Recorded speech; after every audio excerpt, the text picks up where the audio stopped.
And we are back with an all-new episode of Keep It. I'm Ira Madison III. I'm Louis Vertel, and brr, I'm still chilled through my bones from our time in Boston, Massachusetts. But otherwise, it was actually a pretty mild, wintry weekend we spent there. And by the way, we had a fabulous time. Yeah, you know what? Boston, you gave a little more than I thought you were going to give. Right. You gave what you had to give, and then there was a little extra, and you decided to give that too. We did a live show in Boston, our first live show in, I don't know, since the Jurassic period. Right. I believe Ed Sullivan introduced us the last time we were on. That's right.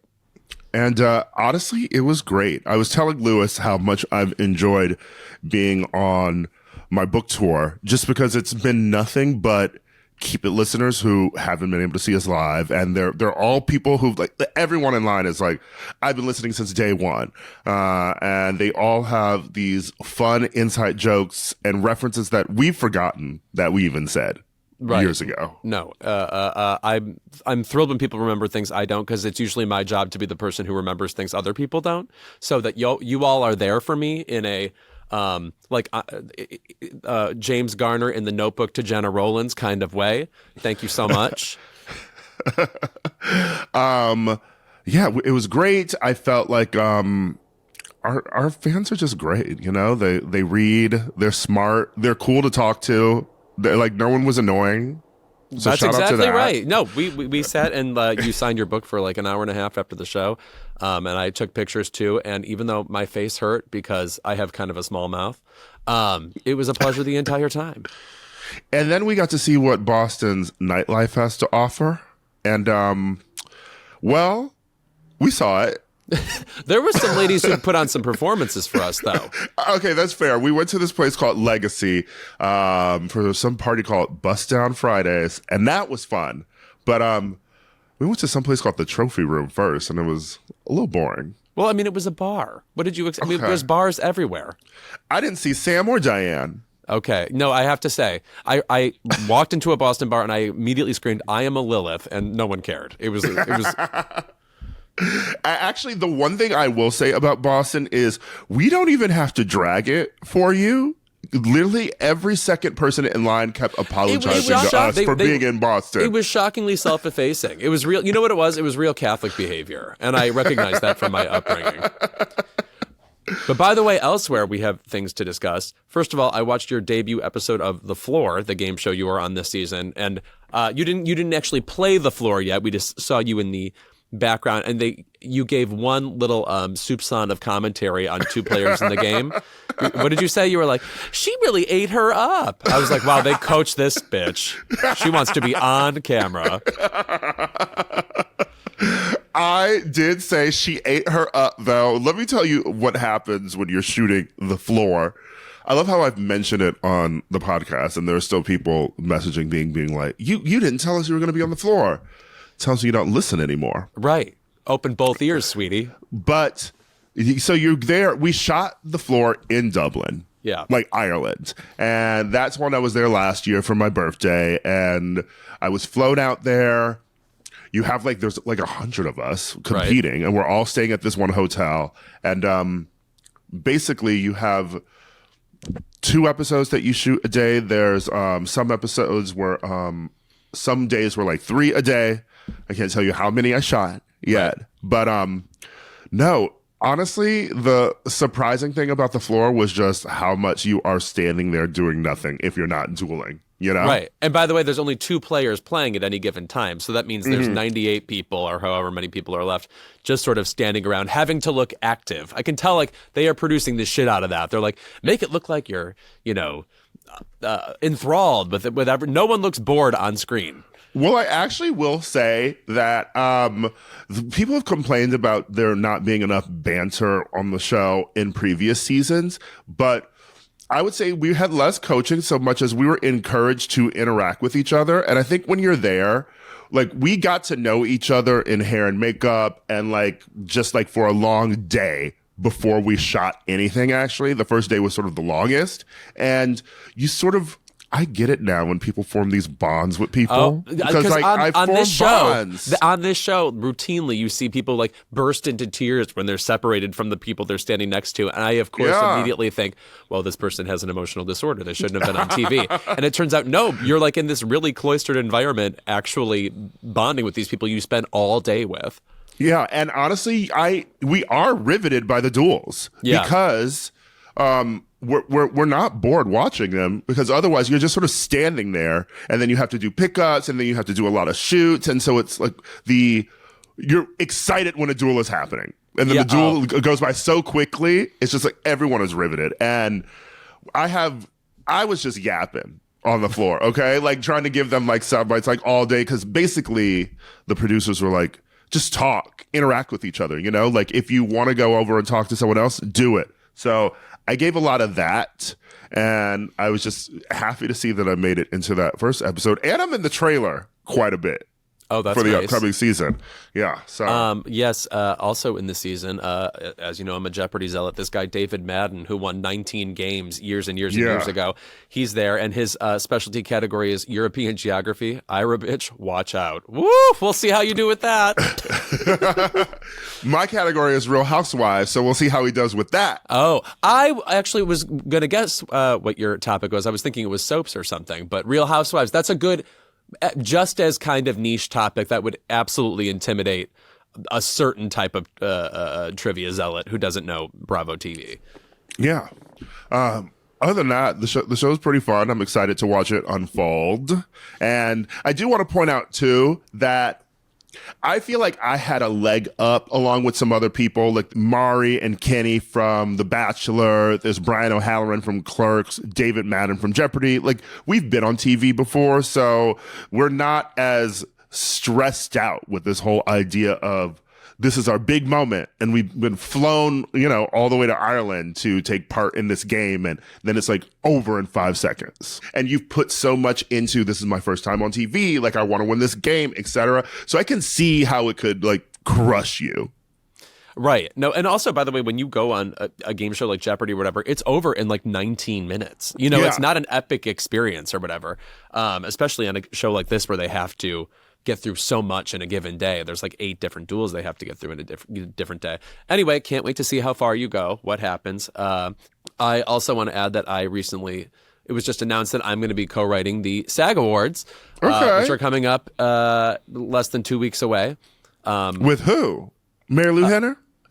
First of all, ain't nothing wrong with Mary Lou Henner, who, as you know, remembers every goddamn thing. And she'll remember this if she hears it. Kristen Bell is the host. Okay. And Jane Fonda is receiving a Life Achievement Award at SAG. God, I wonder how I got this job. She's sick of you. Yeah. No, I'm fully Slugworth in her life. She's like, quit popping up. She and Kate Blanchett and a right. few of the other ladies are gonna form. Then Ocean's 10 is them just like assassinating me. Yeah. No, that's exciting. We love you on an award show. Where else would I be? I mean, again, I don't have adult skills. Like, I barely could work at Barnes and Noble. You know what I mean? So, what's going on today? What's going on is I'm in the queue for Cowboy Carter tickets. So, oh my God, that must be so stressful. It is. So, I mean, if we got an episode today, I'm not thinking about it. What's going on, Louis? Okay, well, first of all, we're going to go through the Super Bowl, which had a number of fabulous performances, not just Kendrick Lamar's. We can go through those. And, of course, the fallout from the game, since Trump was there, Taylor was there, all of the great people of our time. Patrick Mahomes going to be dancing for his supper soon. Let's just say that. And then to celebrate Valentine's Day, we're going to go through our favorite romantic dramas. I feel like we end up talking way more about rom-coms on this show, and I care way more about the other thing. But like a believable romance that isn't just, Sydney Sweeney is dangling over the harbor. Well, ladies love comedies and jokes. And that was LL's first name. Oh, that's so crazy. And then he went with Ladies Love Cool James. Got it. Okay. Yeah. And then our guest today, we are racking up the Best Supporting Actor nominees this year. Last week, we had Edward Norton. And this week, we have Yura Borisov, Oscar nominee for Anora, and also crush of the entire nation. And And I changed my name to Entire Nation because we're just talking about me. Entire Nation, Madison III. Yeah,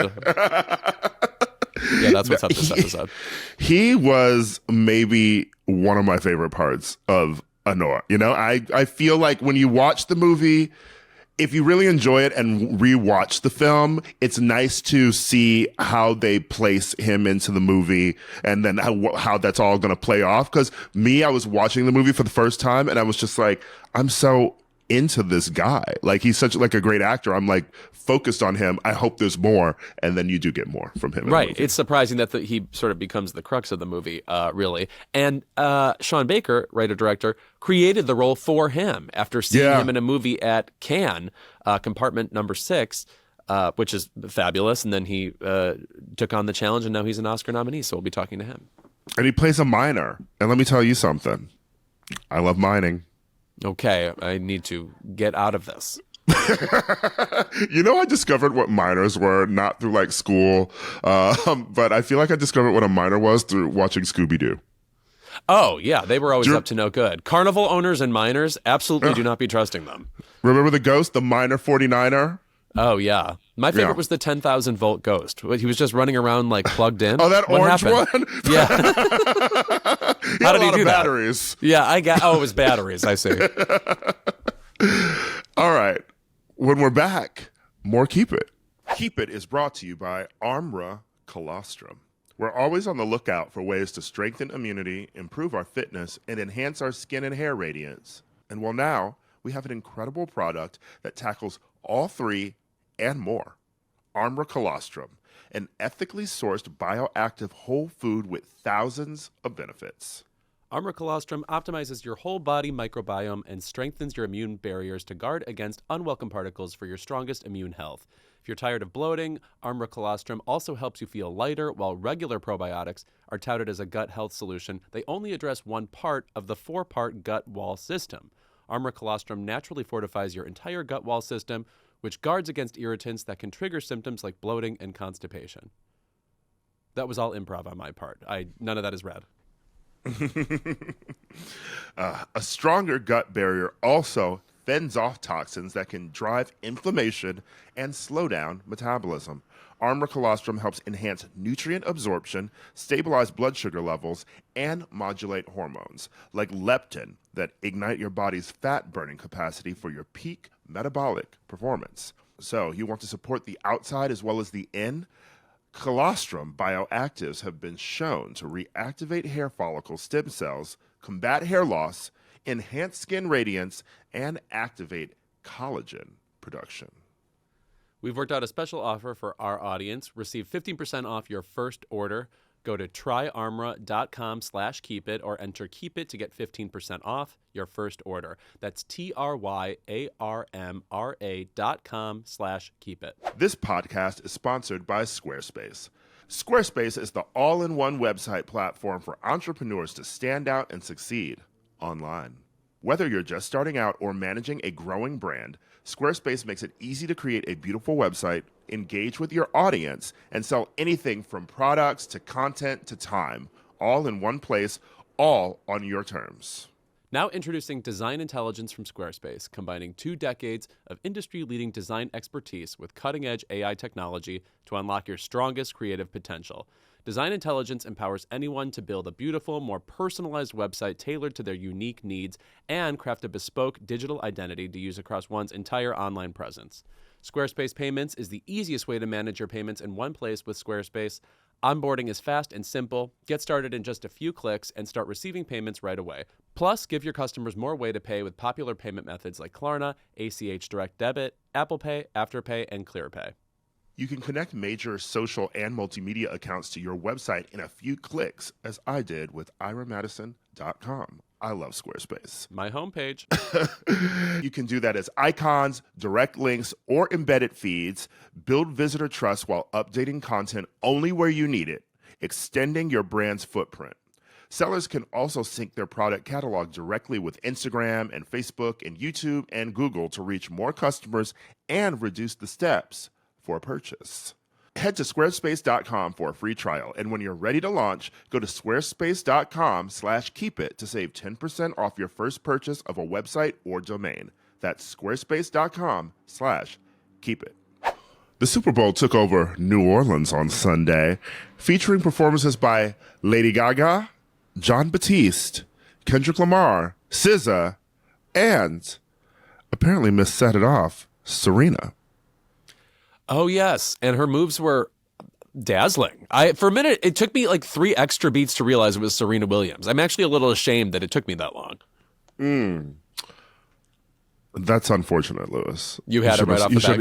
You shouldn't have shared that. Yeah. Well, I knew it was her mostly because I also don't know where you watched it. Did you watch it in like a big setting? I was just sitting on my couch and I could see very clearly that it was Serena. Yeah, there's like a big Super Bowl party in LA that always happens that has like hundreds and hundreds of people at it. And I could have gone to that, but I stayed home. I wanted to absorb it journalistically for this exact moment and have nobody influence what I think of it. I'm a big fan of watching things alone just in general, as you know.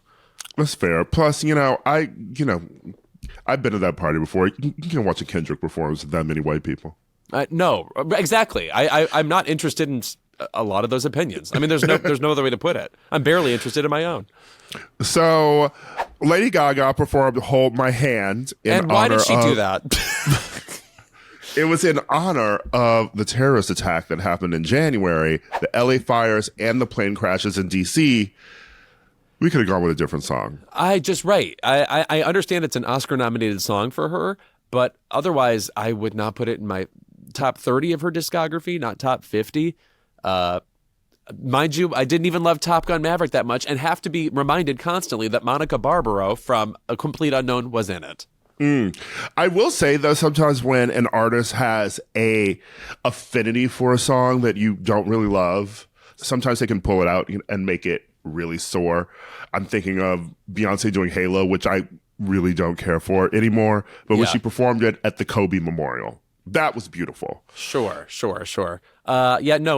sort of like when Madonna kept performing Candy Shop all those times, or Candy Store, whatever the name of that show. I still am not there, and I can't picture an emotional version of that performance, but here's hoping. Yeah, come on into my store. I got candy galore. Just slow down for a haunting take on Charlie and the Chocolate Factory. How about that? The Oompa Loompas like mournfully performing it.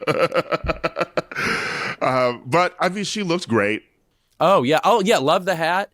She also was sort of dressed like certain actresses when they age, like when they're 80, like get into like real regalia and like cowboy. Like I sort of could picture Faye Dunaway wearing that outfit. Mm-hmm. Jon Batiste performed, and honestly, do they just swap him and John Legend out for these shows? No, you're right. I wonder, has John Legend performed the national anthem yet? You would think he has, but I don't have a memory of it.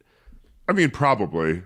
Yeah. Watch, he's done it 25 times. He's always tickling them ivories. Yeah, right. Jon Batiste's rendition was good. I mean, I don't know. He made unconventional choices in that it wasn't about like a big singing moment ever, when every other version of the Super Bowl is about that. That said, I miss those conventional choices. Why can't we just have a big belter? Yeah, well, we had Ladisi do Lift Every Voice and Sing. She was amazing. I loved that. Yeah, I'm always going to love her. Her great vocals. Also very like commanding on stage. Like it was well acted in addition to well sung. And it was weird, I guess, to get Lift Every Voice and Sing, since we're in this whole era of let's remove everything black from stuff. I mean, they removed the end racism thing at the end of the field goal for the Super Bowl, which, I mean, I'm fine with. I don't think we were really ending racism. Well, that's a difference you and I have.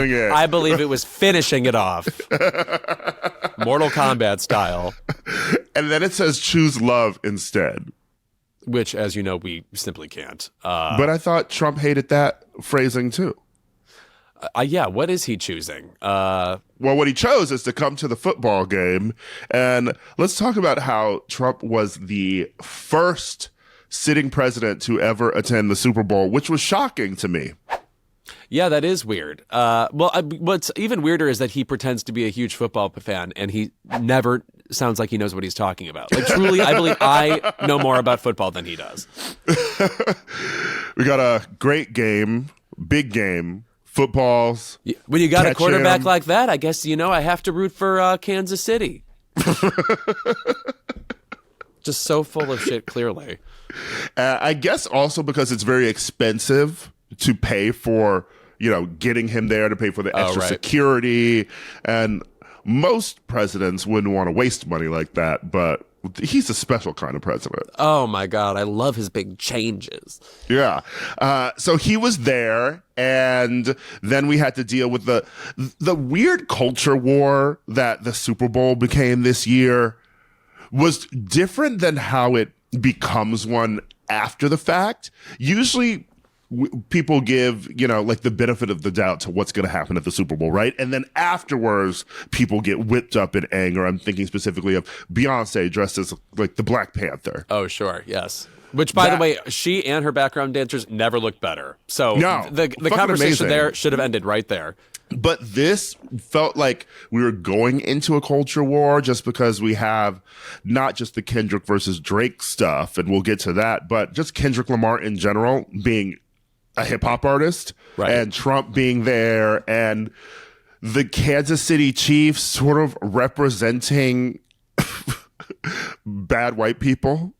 I mean, you have Patrick Mahomes there, his girlfriend and his family who are Trump stans, obviously, and they went to greet him and take photos with him at the beginning, and well, we see how that all worked out for them. Yeah, right.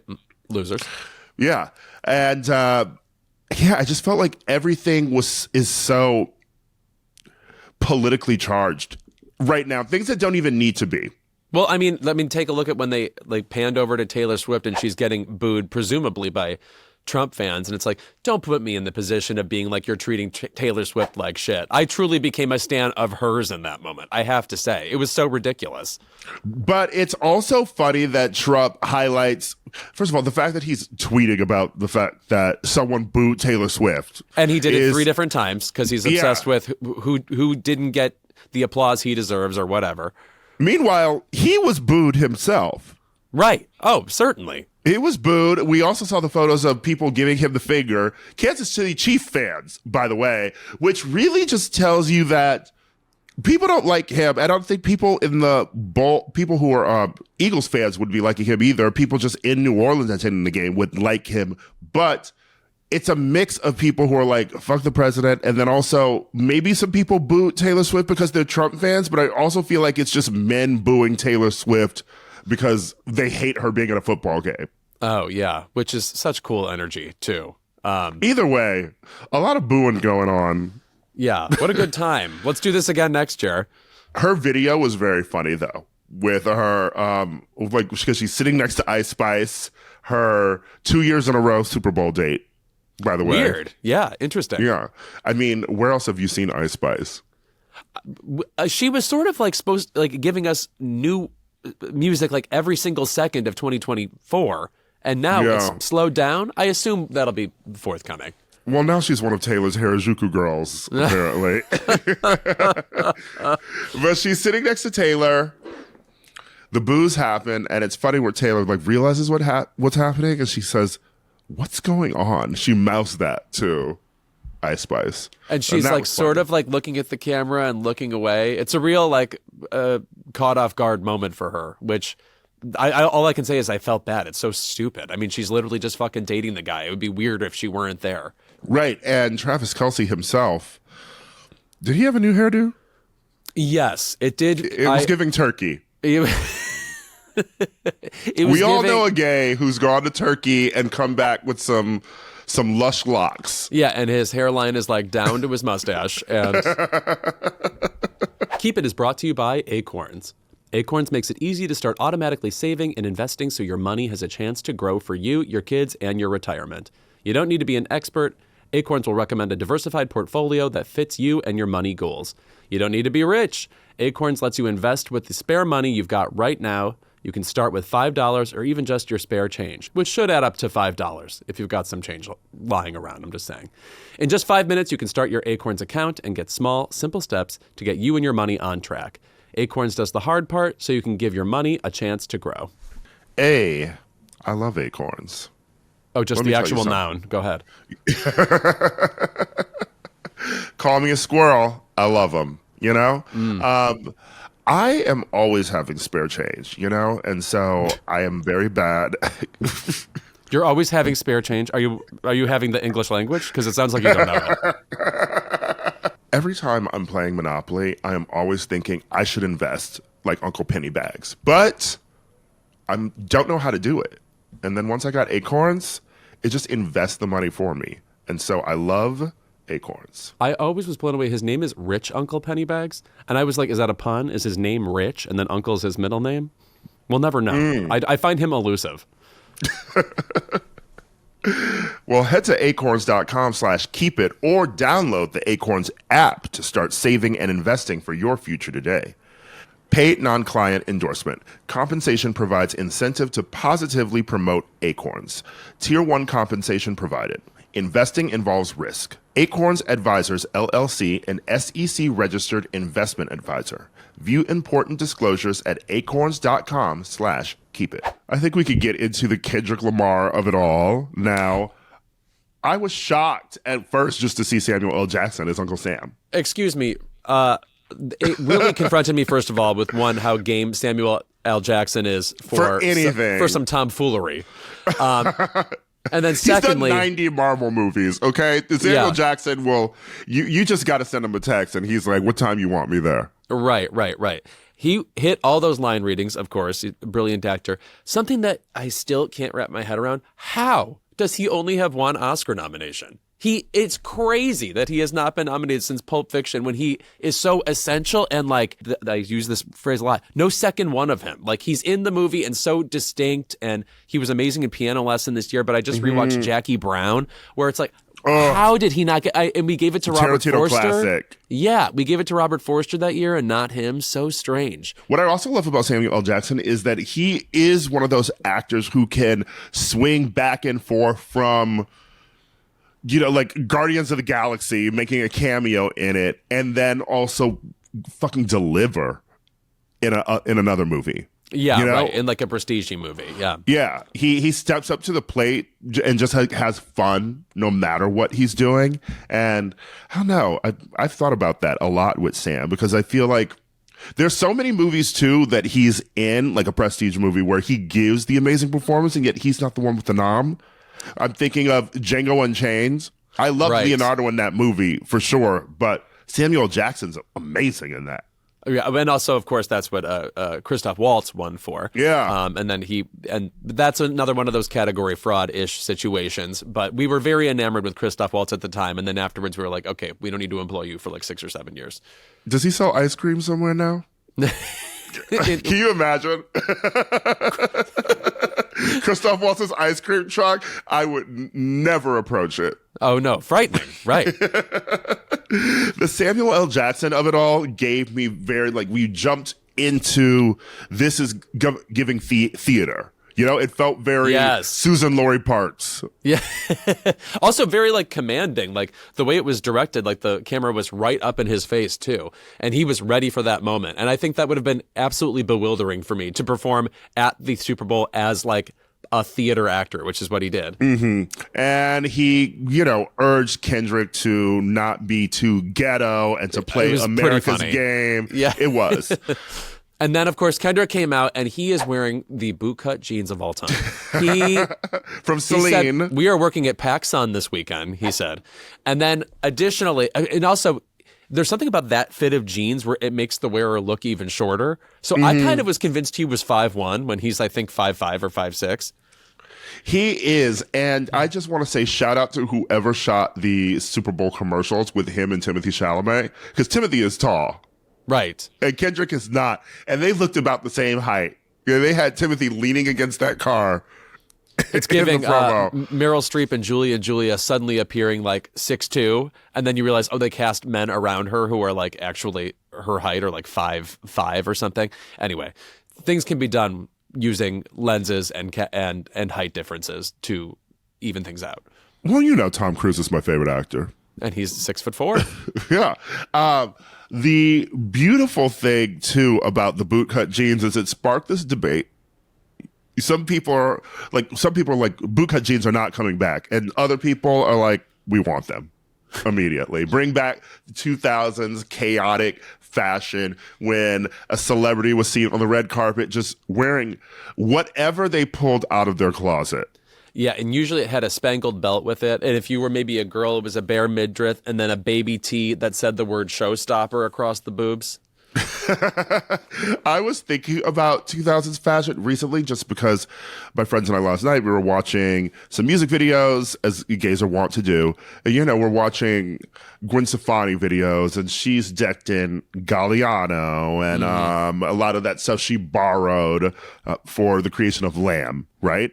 And then we're looking at the Fergalicious video, and none of us could figure out like who was designing any of this stuff. And then we look at Fergie on the carpet, and she really was it seemed like she was just hitting on the mall, grabbing shit and throwing it on. Like no stylist, no design, nothing. And I think that just epitomized sort of 2000 culture. There were some celebrities in high fashion, but then most of them just seemed like they were running to the buckle.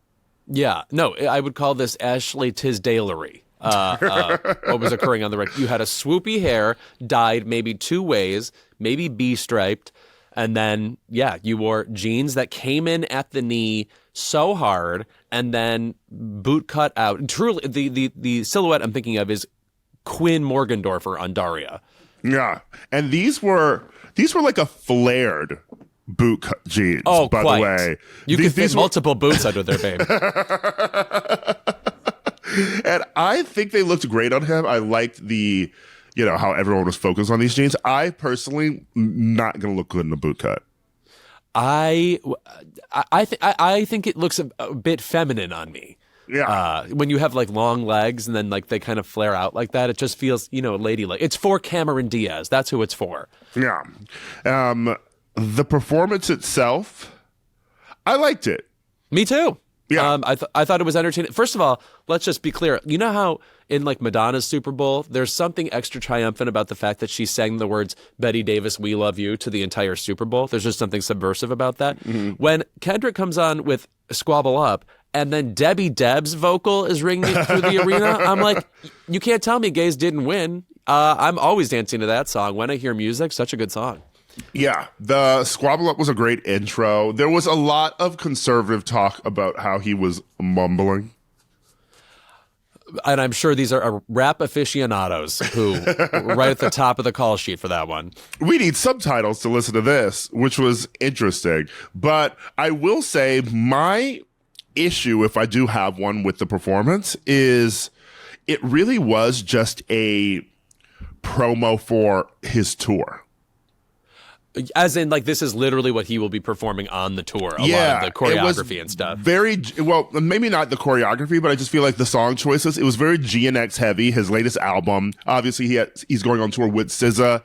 They performed two of their big hits, but except for Humble and a little bit of the song DNA, we didn't really get a lot of his catalog, And I will say that I really like the Super Bowl halftime performances to be a sort of breadth of someone's career. Yeah. Because that's why you're picked in essence, It is, we've always been like, I hope this person plays the Super Bowl. I hope this person plays, right? Because you want to see everything. You want to see their big crowd hits. You want to see how they blend it with their newer songs and make sort of a statement. And if anything, I feel like the statement was, listen to my new album.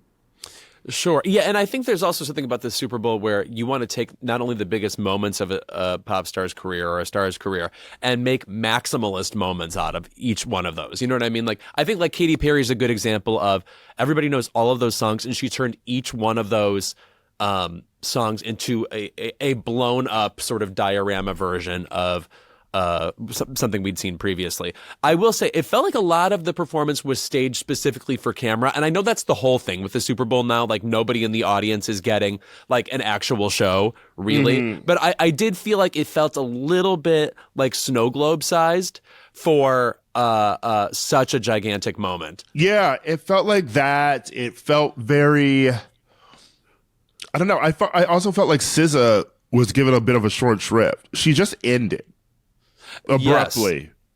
Also, so she probably wasn't singing? The mic was not on. Okay. I'm gonna say honestly, I was like, "Oh, she sounds great," and then I was looking at some mouth shapes during some of those words, and I said, "Maybe not." But I will also say that I think she was great. I mean, most people don't really sing live at Super Bowl events anyway, right? You know, yeah, which makes sense. Yes. Oh, please, no. Again, I hate to say the word Madonna a third time in a theater like this, as you know, that's unlucky. But there wasn't much in the way of. She's nothing about her was belting her way through like a prayer. Yeah. The Serena of it all was fantastic. Obviously, she comes out, she does her sea walk, and it is a diss to Drake because she's an ex of his, but it's also because she and Kendrick are from the same place. But then it's also a reference to her doing a lighter version of the dance at Wimbledon in 2012, where she was dragged to hell, if you remember that. Yes. Here's my essay question to you. Who would you less rather be this week?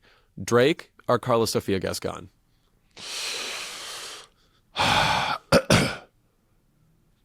Carla Sofia Gascon. And why is that? Well, I mean, Drake is still on tour. That's true. And also clearly has like tons and tons of fans. Yes. I mean, I was listening to Drake this morning. But, you know, I'm not off the Drake train. Okay. It also feels to me like there's something about everybody dogging on him right in this moment where pretty soon it will accidentally become endearing to him when he comes back next. Yeah. You know, whereas Carla Sofia Gascon, I get less of a redemption arc. You know what I mean?